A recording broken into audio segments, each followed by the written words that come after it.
இந்த ரசகதளி வாழைக்கு வந்துட்டு பார்த்துக்கிட்டிங்கன்னா, நம்ம தொடர்ந்து வந்துட்டு டாக்டர் சாயில் குடுத்துட்டுருக்கோம். இதனால நமக்கு வந்து என்ன பயன்னா, வளர்ச்சி வந்துட்டு நல்லாயிருக்கு. தண்டு ஊக்கம் வந்துட்டு பார்த்துக்கிட்டிங்கன்னா நல்லாயிருக்கு.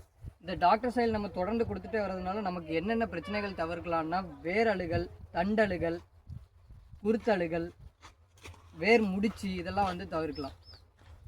நம்ம இனிஷியலாக வந்து சாயில் வந்து டெஸ்ட் பண்ணி பார்க்கும்போது, இதில் வந்து எலக்ட்ரிக்கல் கண்டக்டிவிட்டி வந்துட்டு 2.9 வந்துட்டு இருக்குது. இது வந்து உப்புச்சத்து அதிகமாக இருக்கனால, இது வேற வந்துட்டு நல்ல ஊக்கமாக வளர விட மாட்டேங்குது. அதுக்கான பாசிபிலிட்டிஸ் இல்லாமல் இருக்குது.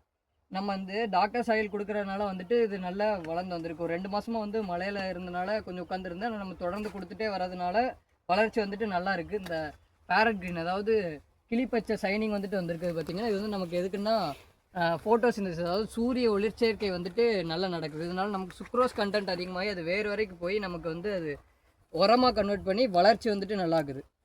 இது வந்துட்டு பார்த்திங்கன்னா நம்ம காணோம் கொள்ளுன்னு சொல்லுவாங்க. இது வந்துட்டு போட்டிருக்கனால நம்ம அந்த காற்றுல இருக்கிற யூரியா கண்டென்ட் வந்து அதை எடுத்து டெபாசிட் பண்ணி மண் வளத்தை அதிகப்படுத்தி கொடுக்கு. அந்த யூரியா கண்டென்ட்னால வந்துட்டு வாழையோட வளர்ச்சி வந்துட்டு நல்லாயிருக்கு.